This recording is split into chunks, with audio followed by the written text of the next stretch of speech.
Hi there, welcome back to Dan Cave and welcome to my year in review of 2022.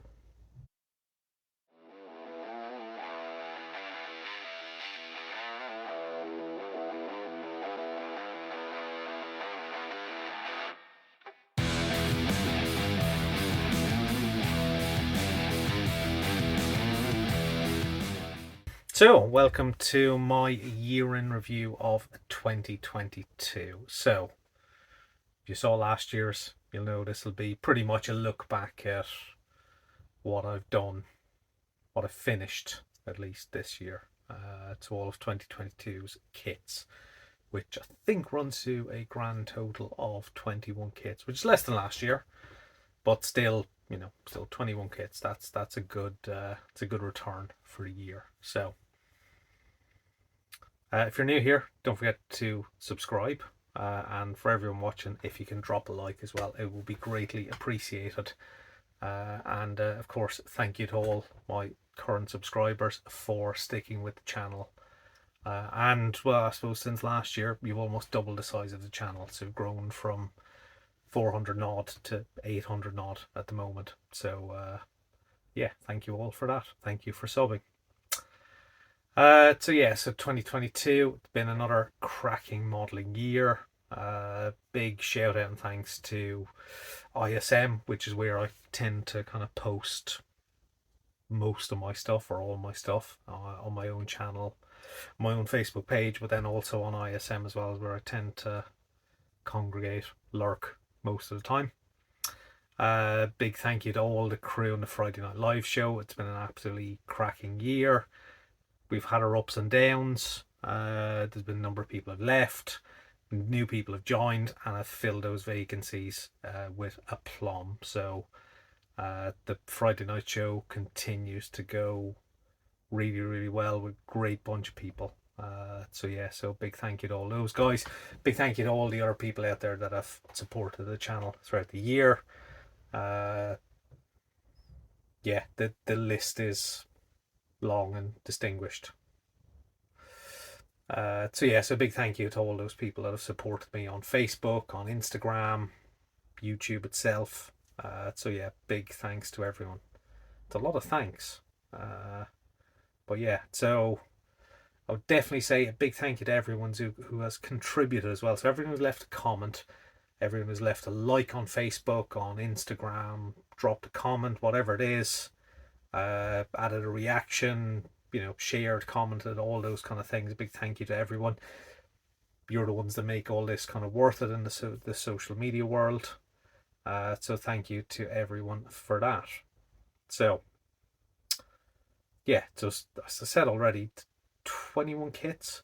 So when I was about to start this video yesterday, it was at 20. Very close to the finish line. So a little bit of an early morning effort this morning just to throw some of the final parts on the final kit for 2022.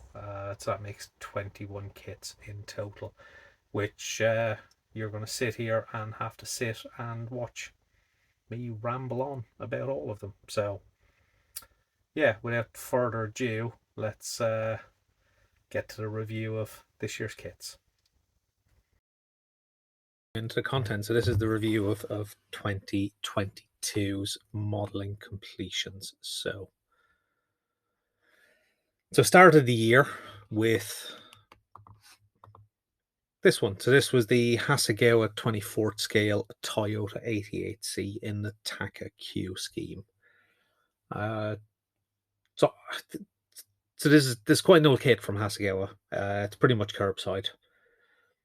The decals looked reasonably okay, but when I got into building it, the white decals, so the white stripes on the car were actually decals. They just did not go over the yellow very well at all. So I ended up stripping it, painting it. I was a little bit worried about the decals, so luckily enough, Simon Shorey sent me a spare set of decals that he had for this kit, which were an aftermarket set, just in case. However, the original kit decals did work out fine in the end, although you can kind of see on the white ones they are a little bit translucent. But I'm really, really pleased with how this kit came out. Really enjoyable. Very simple curbside kit, but actually quite enjoyed. I suppose the complexity of the scheme, the masking and stuff. So it was primed in white. Then the white, we used a white primer for white bits. So the white was masked off. Then the yellow was sprayed. Then the yellow was masked, and then the black was sprayed. So yeah, quite a lot of masking to do on it, but thoroughly enjoyed building it. Thoroughly enjoyed the finish of it. So really pleased and a good start to the year. So next up came magazine build. So this was for Phoenix scale models. So this was the Revell 24th scale 1970 Pontiac Firebird. So all went really well with kind of building up the kit. The bodywork went down fine. So I actually used Revell Aqua acrylics for the base color. Basically mixed as per the instructions in this case, because I quite like the blue with the white. The kind of end stage of the kit, the problems are spotted. The body and the chassis are a little bit twisted, so the alignment wasn't great, the stance wasn't great, and the bonnet just didn't fit correctly. In fact, with the bonnet scoop mounted to the engine, the bonnet just wouldn't shut properly. So it had to be kind of posed somewhat for the pictures. But you know, it's looks all right. It's just that stance is not right. Just a little bit of a twist on the body and the chassis, which didn't kind of work together. To the right height's not correct in the front, and the bonnet just didn't quite sit in. But other than that, it went all right. But this was a bit of a miss from Revell. But it is an old kit. It is a Reebok, so a monogram kit. Just sadly didn't quite work out as well as some of their other ones, which we'll get to a little bit later with some of the other kits. So next up was the new 24th scale Toyota Celica GT4 ST165. So this was a video build series on channel, 3 parts in total. Really nice kit from New. Very simple curbside kit. Just that classic kind of 90s rallying, which I've spoken about a number of times throughout the year. Really kind of speaks to my kind of interests a little bit. And just an enjoyable build. So basic white scheme, primed in UMP white, probably zero paints, brilliant white as the base coat. Decals went down, not a problem, and then 2K'd. And yeah, so overall, kind of really enjoyed it. Yeah, quite an enjoyable kit to build. You can get them in a Marlboro scheme as well. And I may do that at some point in the future because I did quite enjoy it.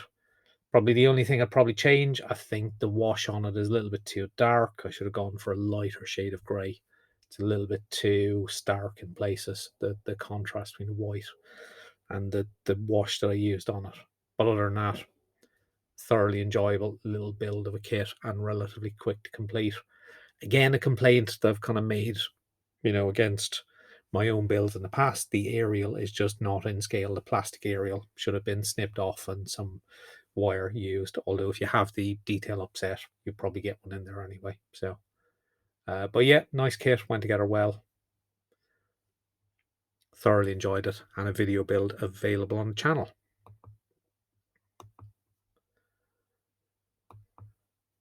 So then, this was another video build. So this was the Revell F4J Phantom in the Jolly Roger scheme. This was a single part video build. The kit itself is old. It's not great. Raised panel lines, not a brilliant fit. A lot of filler used, but honestly, I'm quite happy with the result. I think it's come out reasonably okay. A little bit of weathering on it. To just generally enjoyed the finish of it more so than the build process. It was a bit of a struggle to build, particularly with the amount of filler that was used throughout the build. But some kits go like that. But it is an old tooling from Revell, but kind of comes out okay. Looks like a Phantom in the end, so it sits on the shelf. Reasonably well positioned towards the front, so that means I must be reasonably happy with it. So Used kind of variety of weathering techniques on it. Used quite a few ammo shaders on it, a little bit of pre-shading, some post-shading. Used a variety of washes as well around it. But overall, probably not as dirty as you could have made it, but I think it came out reasonably okay and it looks the part. So yeah, reasonably happy with that. So this particular finish. So this is the Tamiya 12 scale Ducati Desmo Sedici GP4. Managed to get some aftermarket decals from Museum Collection for Marlboro decals for it. So this was a really enjoyable build. This kit from Tamiya is fantastic. You can't really fault Tamiya's 12 scale bikes. The downside with this that I wasn't too pleased with was the Museum Collection decals. They were really hard to work with.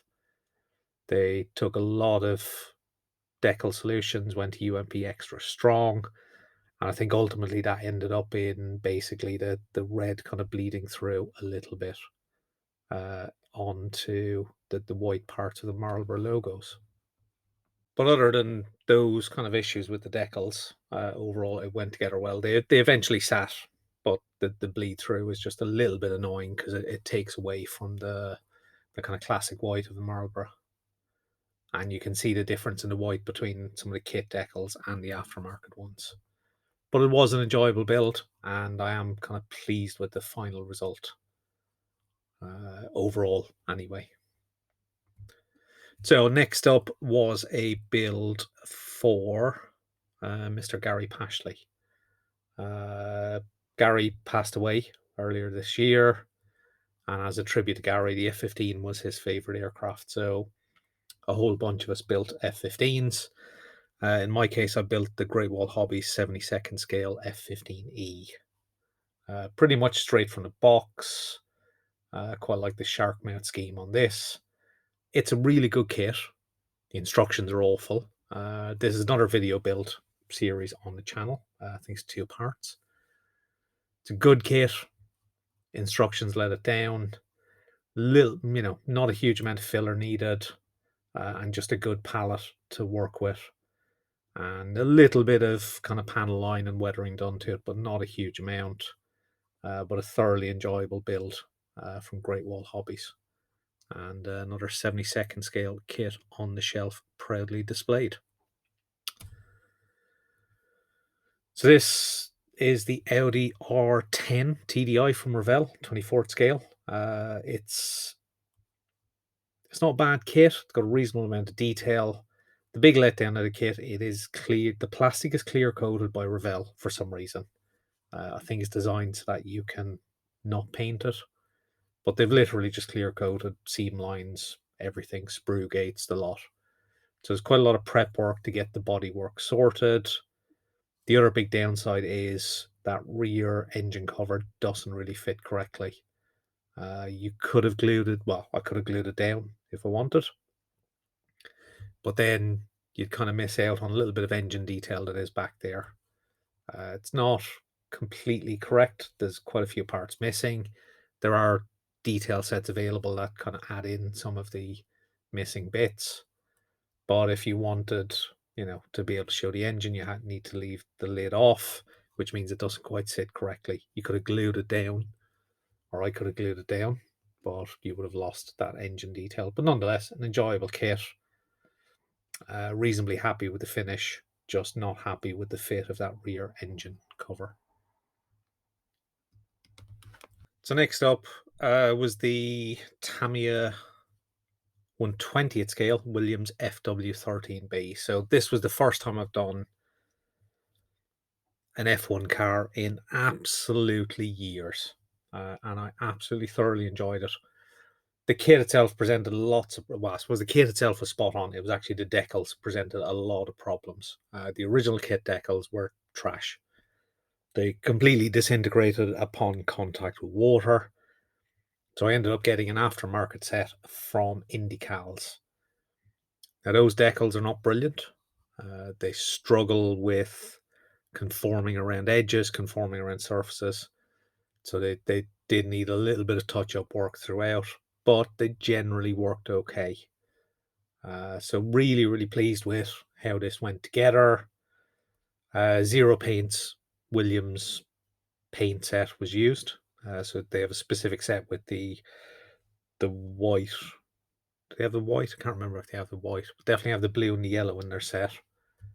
So that was used for this kit.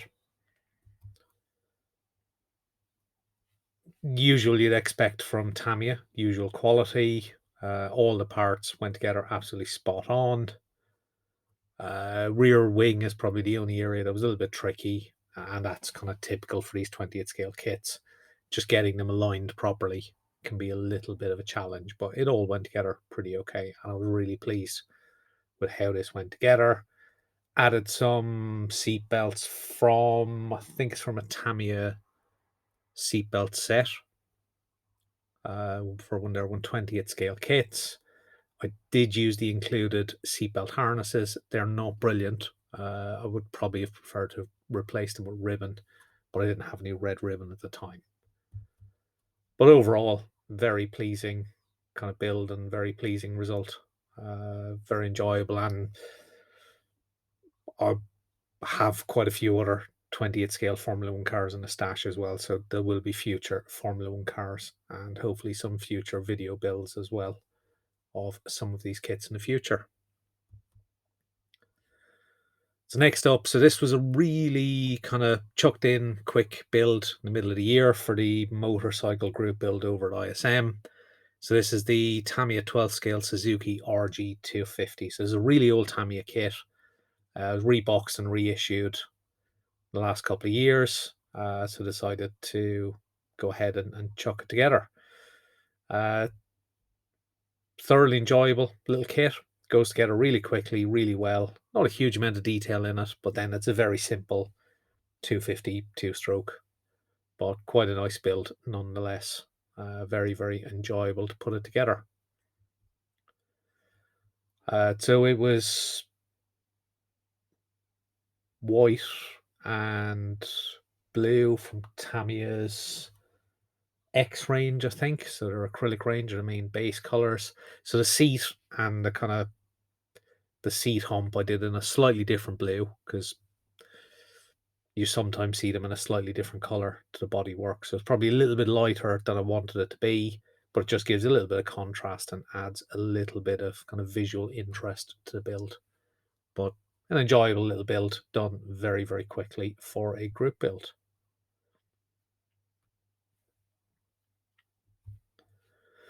So next up was the Heller 24th scale Citroen Zara WRC. So this kit had been part started a year or two ago, sat in the box. The reason it was part started was there was actually, I discovered there was a part missing. One of the headlight lenses was missing, so I put it away.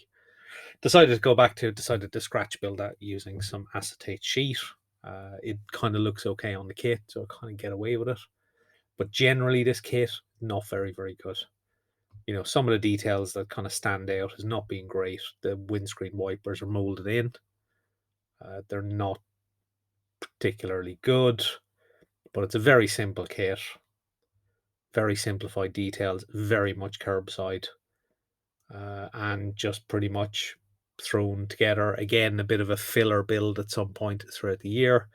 Just decided to get one that I'd started previously, get it done, get it complete. It's just a shame there's not a better kit of the Zara out there.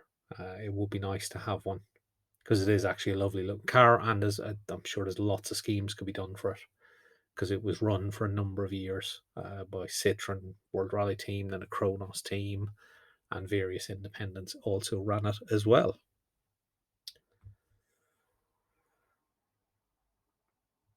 But yeah, it's got the kind of usual downsides of Heller kits. Very simplified.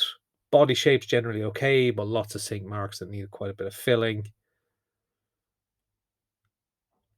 But it got done, and that was another one completed.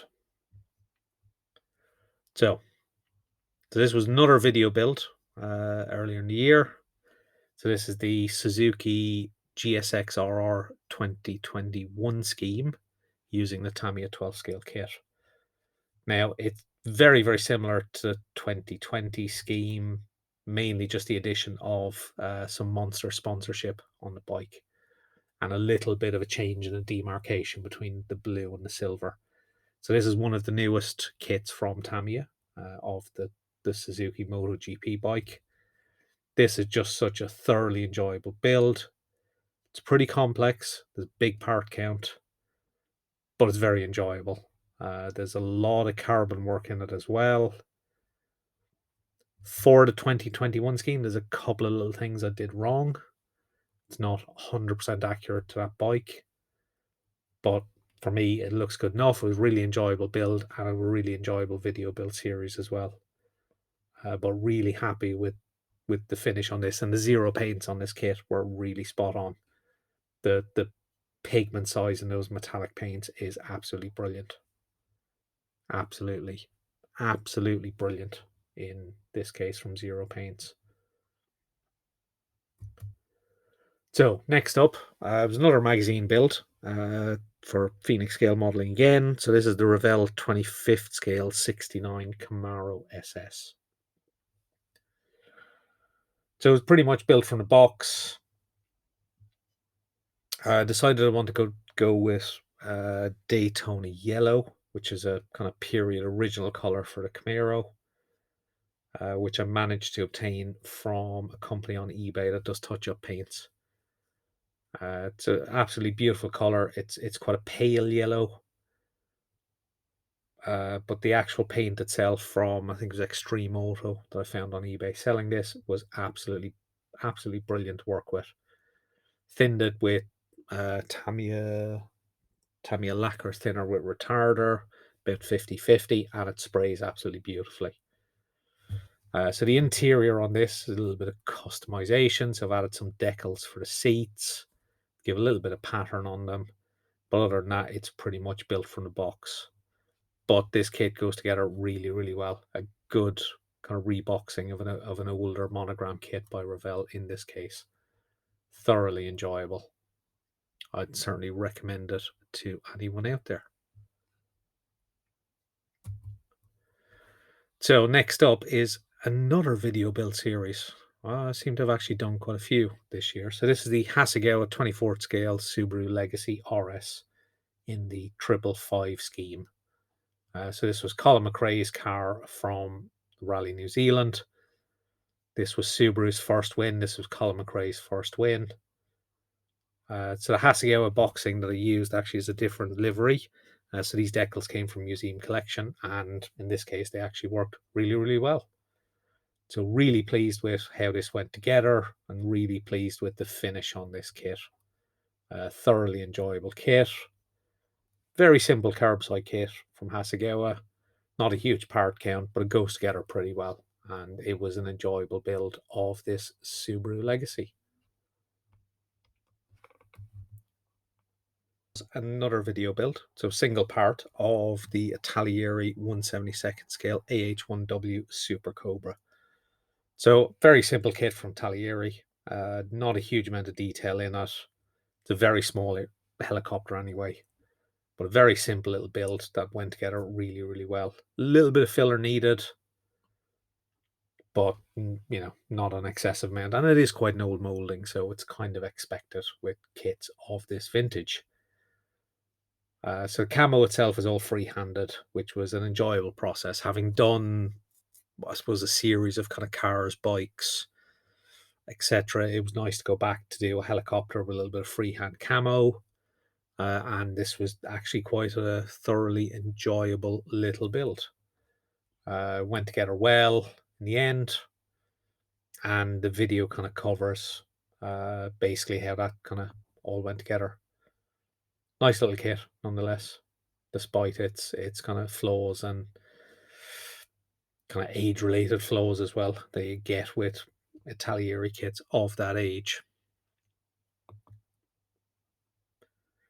So another 72nd scale aircraft that was done. So this was another magazine build, which has not yet been published. So this is kind of a sneak preview as to what will appear in a magazine at some point. So this is a Special Hobbies 72nd scale SAB J21.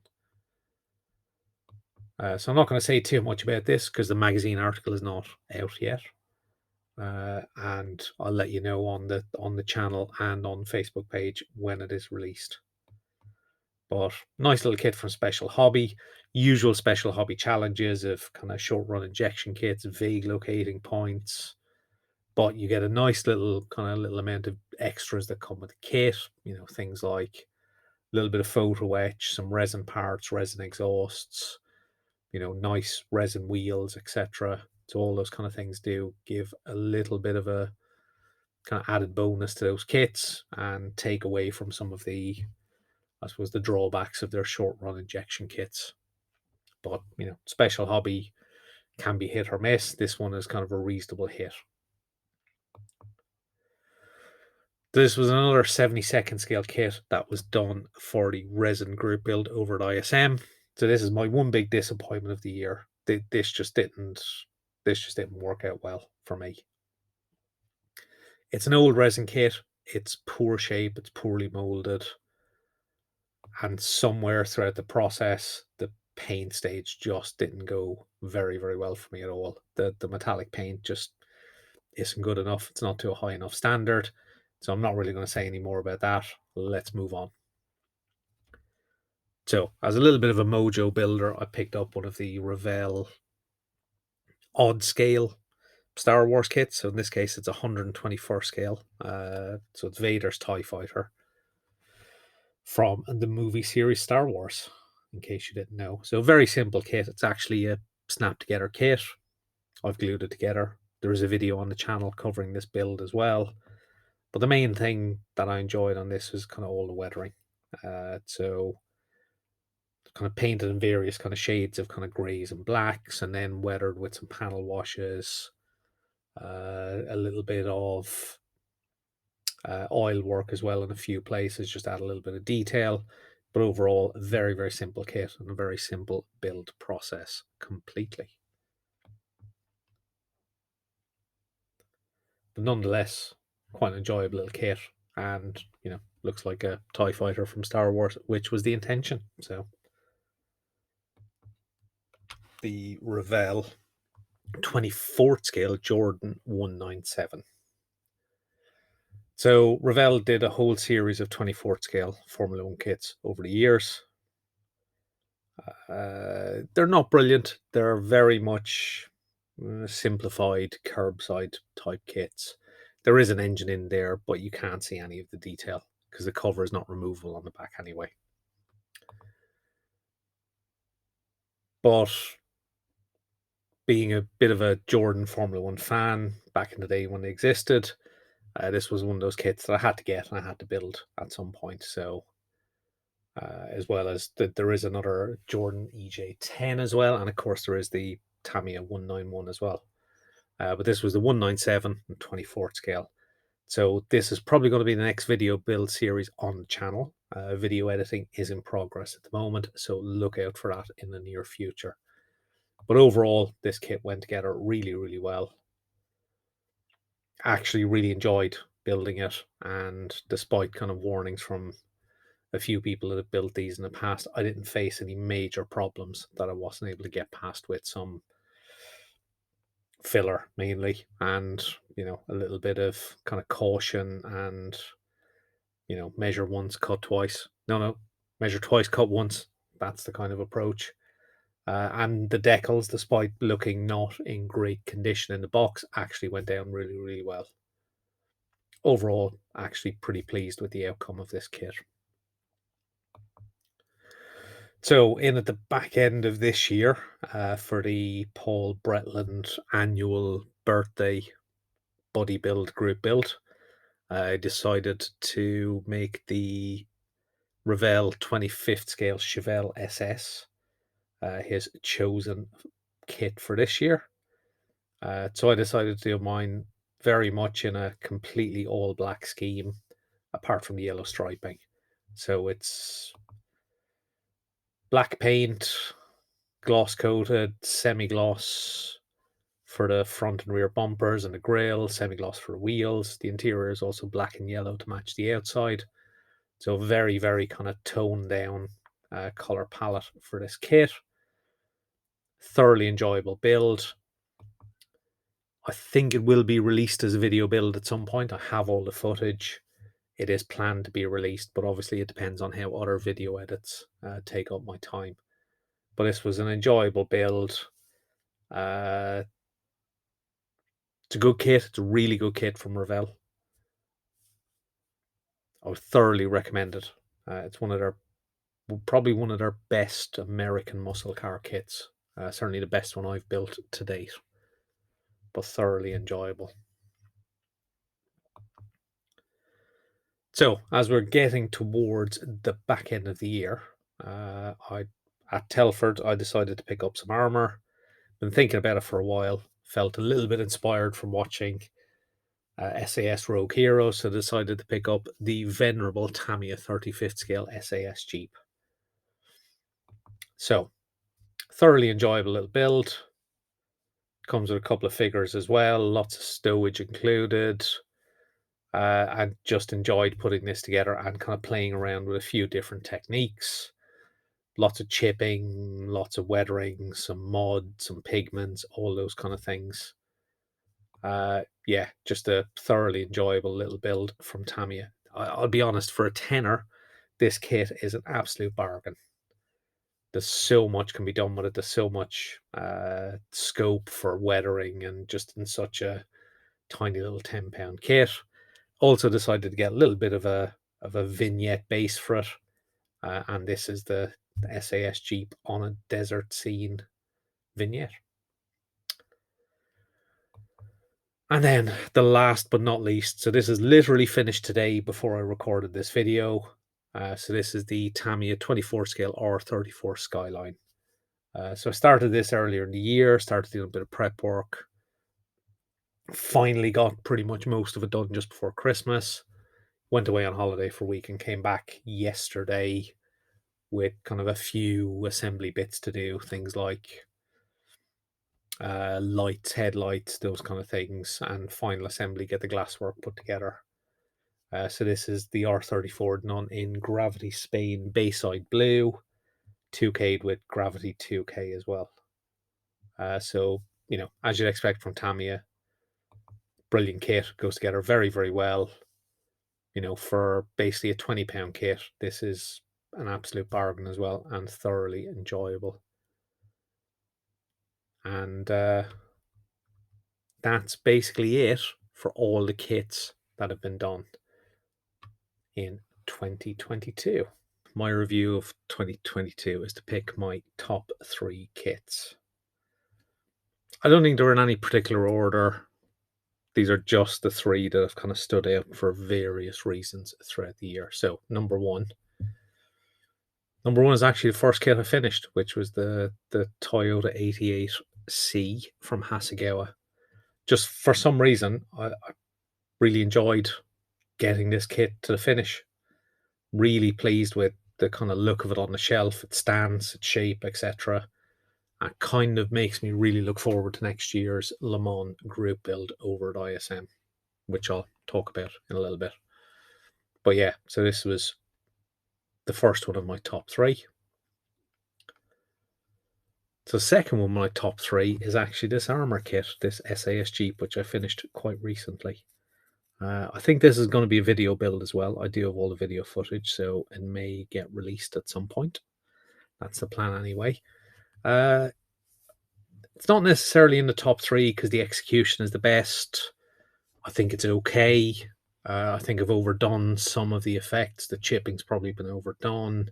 Some of the weathering's been overdone. I don't think the figures are brilliantly painted. So there's lots of things that are not brilliant about it. But I think is the fact that, you know, having not really done, it's the one genre of modeling I've never done. Never done 35th scale armor in the past, or AFVs. So to dive on into it and do a bit and actually really enjoy the kind of process and the build, this is really a standout for me from this year. Now, that's not to say I'm going to convert over to just building 35th scale armor.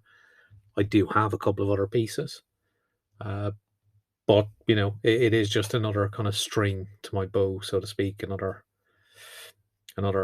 weapon in the arsenal kind of thing that I can go and do some armor modeling. Maybe not to the level some other people do it, but I did enjoy this build and kind of enjoy. I'm really, really pleased with the finish for me anyway. I was really pleased with it. So my other kit in the top three, the third is the GSX-RR from Tamiya. So one of Tamiya's newest kits, goes together brilliantly. The level of detail on it's fantastic, perfectly engineered, perfect fit, which just makes the build process thoroughly enjoyable. There are things on it which I know I want to do better. It's just a shame it's the Suzuki, because there's only 3 or 4 different schemes that you could do with this bike. You could do a couple of different rider numbers, but it's generally the same scheme. But nonetheless, it's a modern MotoGP bike, which is fantastic to see, and I really enjoyed the build process. So that is number 3 of my top 3. So in that case, let's go back to me for some final thoughts. So there we go. That's the rundown of the 21 kits, and at the very end, obviously, I've told you what my top 3 were. Really hard to choose from all those kits. I've been really, really pleased with pretty much everything that's been done this year. I think the resin kit was the only disappointing one. The paintwork just got away from me at the end. I'm not 100% sure where and when, but just as the layers built up and I went to the metallic layer, it just didn't look right. And it was at the point that I was so far into the kit and so far down the road, and the kit itself was just sufficiently disappointing that I just decided, no, that's it. I'm just finishing it. It's just getting done, and that's it. So that was the one kind of low point from the finished kits, I think. But I wouldn't even call it a low point. I don't dwell on things going wrong with kits. I build a certain way, and certainly I recognise that particularly towards the end, I like to get stuff finished, and if that comes at a slight cost of maybe the element of perfection, then I can live with that. It's kind of it's that earlier stage of the build process I think I find more rewarding. And then as it's all coming together, I like to get it done, and it's that finished product that's really rewarding. So, but certainly something to reflect upon going into next year, probably.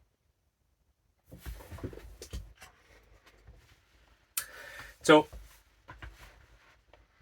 I don't really have a detailed plan for next year.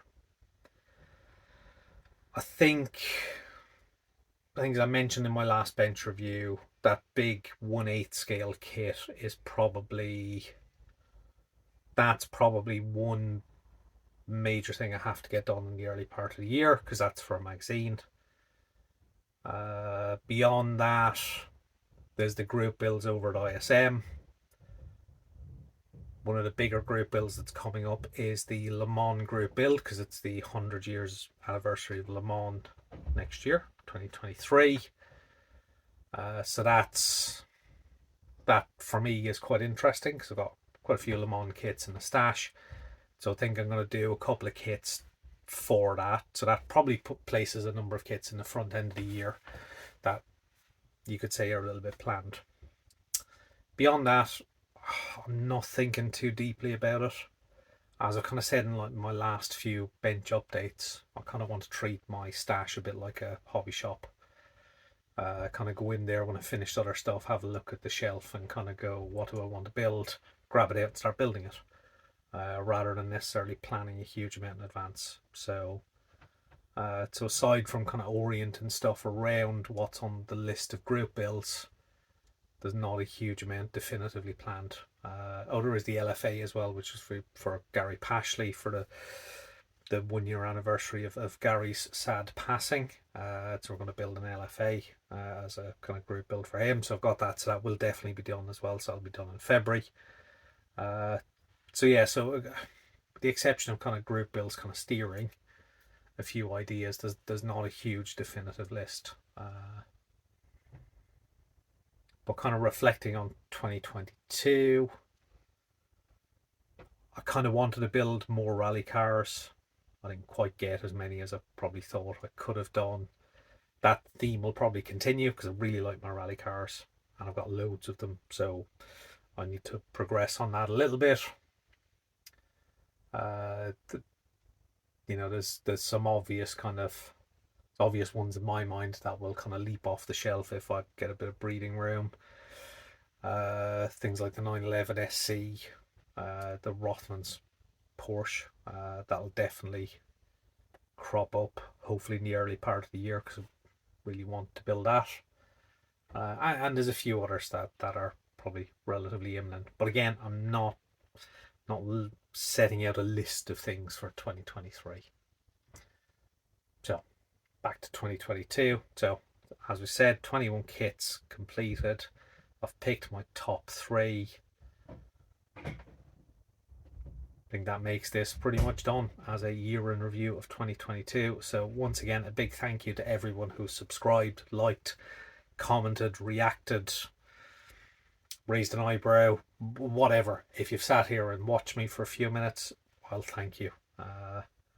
If you're not a subscriber already, please do so. Really helps the channel and it helps that growth and stuff. So big thank you to everyone out there. And I'll see you all very, very soon in the next video. So bye bye for now.